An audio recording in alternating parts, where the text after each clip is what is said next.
welcome back to another episode of the Geek Takeover. I am your host, Steven, and today we have a very good episode. We have the Last of Us Season 2, Episode 6 review, which I think is probably the best episode of the whole series, in my personal opinion. We say goodbye to our beloved Pedro. We say goodbye to Joel, which that is a very hard goodbye for me.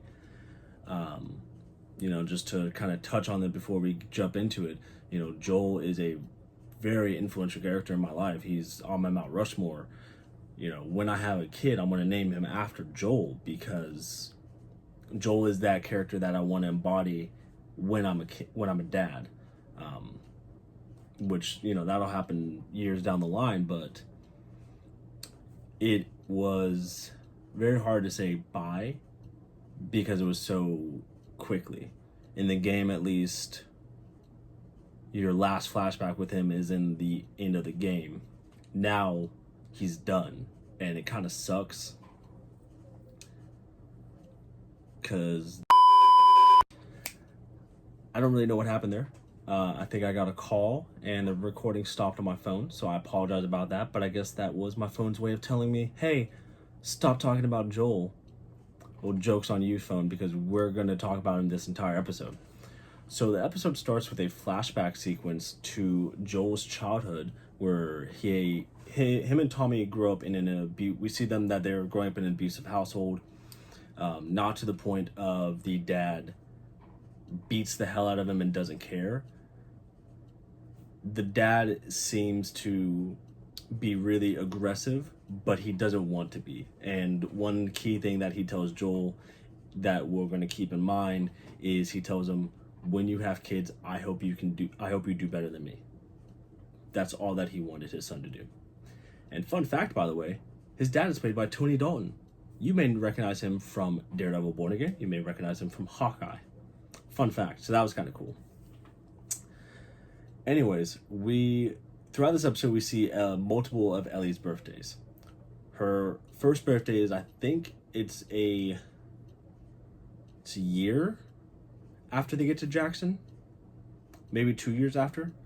And for this birthday, they're in a good place. Joel builds a custom-made guitar with the moth on it for her birthday, so he can teach her how to play the guitar. And as he's getting all this ready for her, Tommy brings her in because she accidentally burned the hell out of her arm, which that leads us to her burn marks that we see on her arm to hide the infection, because she wants to wear short sleeves. I think that was funny. Joe was being a protective dad, He got her a cake, and Ellie asked him to play the guitar that he made for her. And so he plays, I think the song's called Forever Days, if I remember right. If I ever were to lose you, I would surely lose myself. And damn. For somebody with dad issues, because my dad passed away when I was very young, having that come from, I think, the best dad in video games, it's hard, because I look at Joel as a dad, obviously. Fun fact, look at Joel as a dad as a dad. So yeah, that was her first birthday. Nothing too crazy, just that sequence.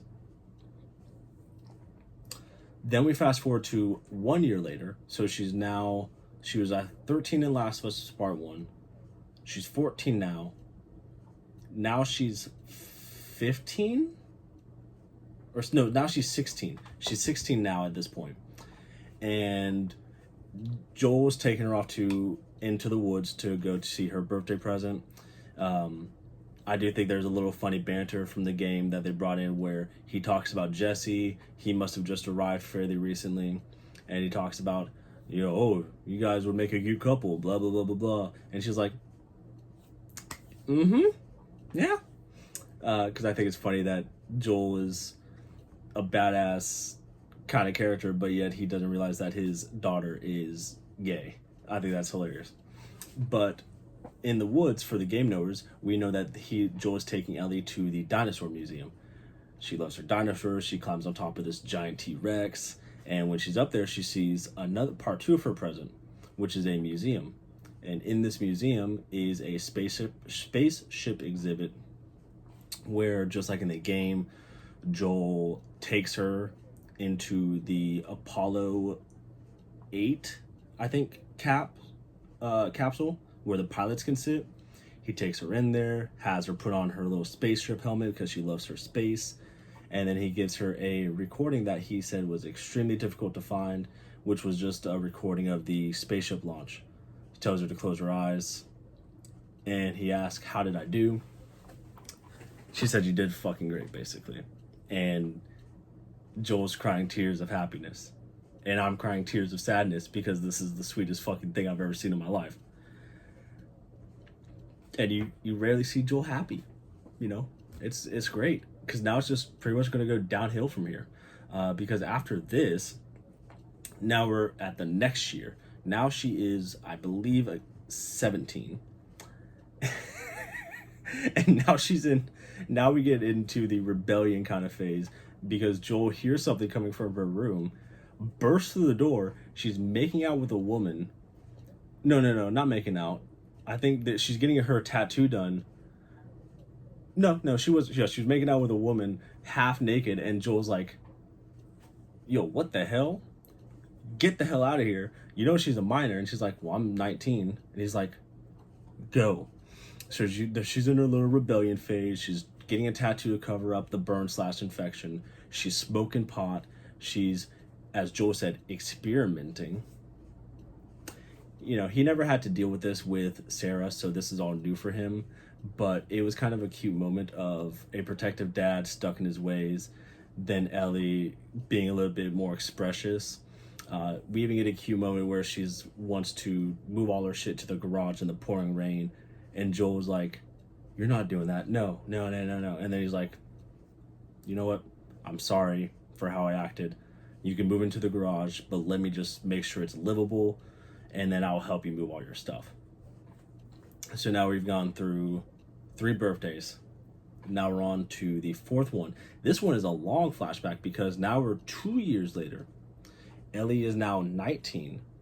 She wants to find out about Salt Lake. She wants to find out the truth. She also wants to do patrols. So for her birthday this time, Joel takes her out on a practice patrol.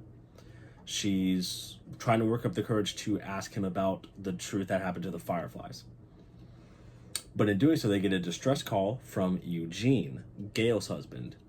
And they eventually go find him and what's left of his people, which is nothing.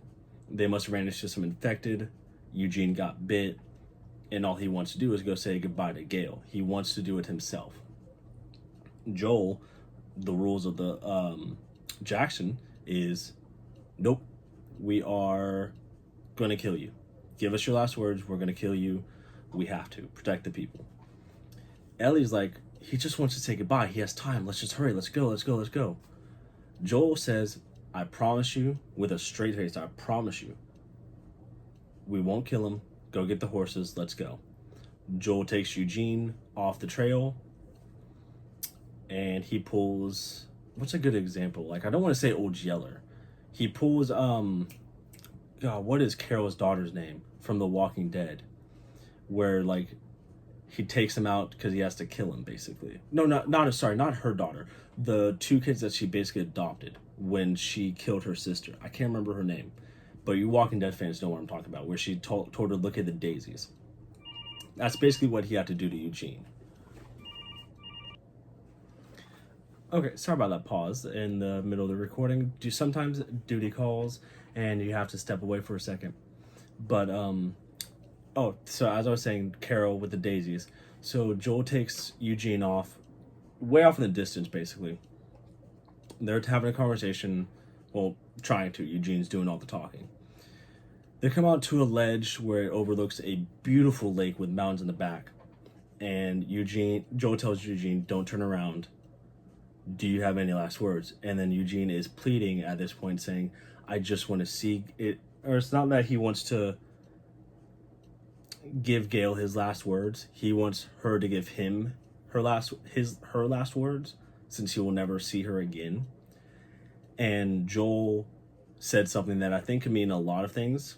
He told Eugene, no matter what, you will always be able to see if you can focus hard enough, you'll always see the picture of the person you love.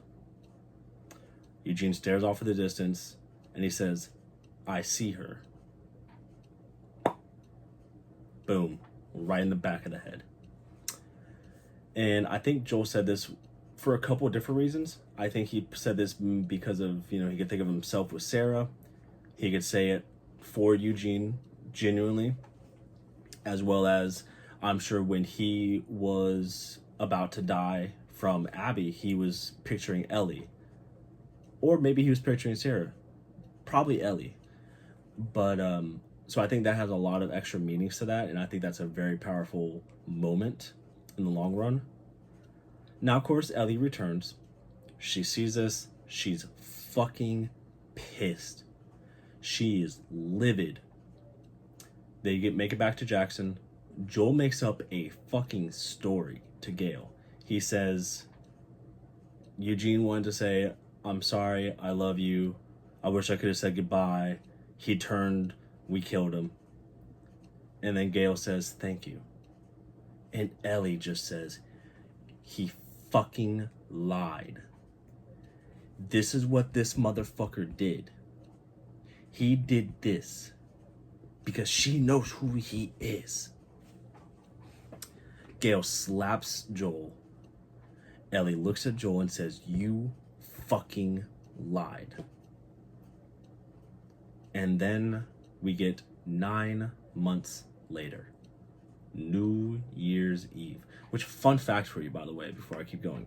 If it's 9 months, that means Ellie's birthday is in March. She's a March baby, just like me. Fun fact. Anyways, we're 9 months later. We see the aftermath of the New Year's Eve party. We see Joel on the porch. Ellie walks past him. And then she comes back because she wants to have a conversation. She asks him pretty much straight up, tell me the truth. This is your last fucking chance. If you lie to me again, I'm never going to talk to you ever. She's asked, was there any people, any raiders that killed the Fireflies? He shakes his head no while he's tearing up. Were there any other immune people?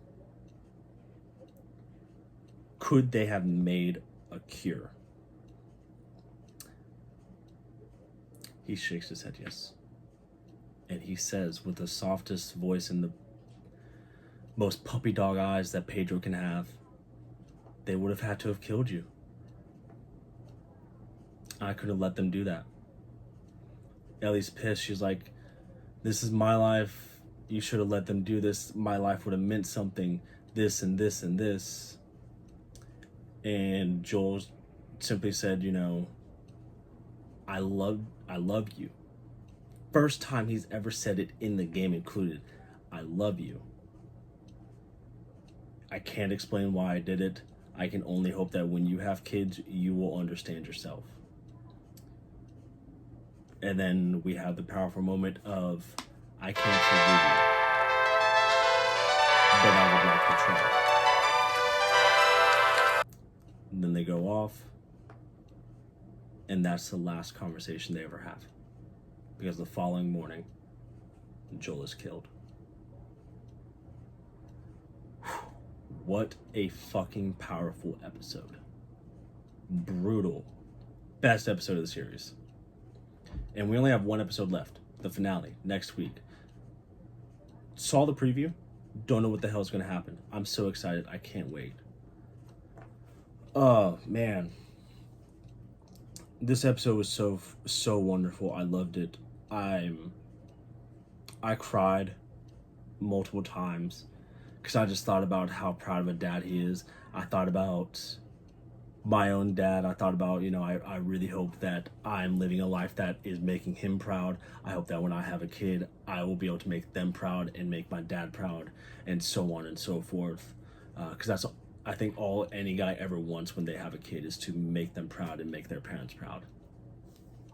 So with that, I'm not going to leave you guys here with my heartfelt message. I'm just going to let you guys go. And I just thank you so much for enjoying this video. If you did, please make sure to hit the like, make sure to comment and share and subscribe. And with that being said, we have one more week of Last of Us, and then who knows what's next, you know, close to July, close to Ironheart, things are coming up. So thank you so much for spending your Sunday with me. I greatly appreciate it, and I will see each and every one of you in the next video. Until next time, geek out.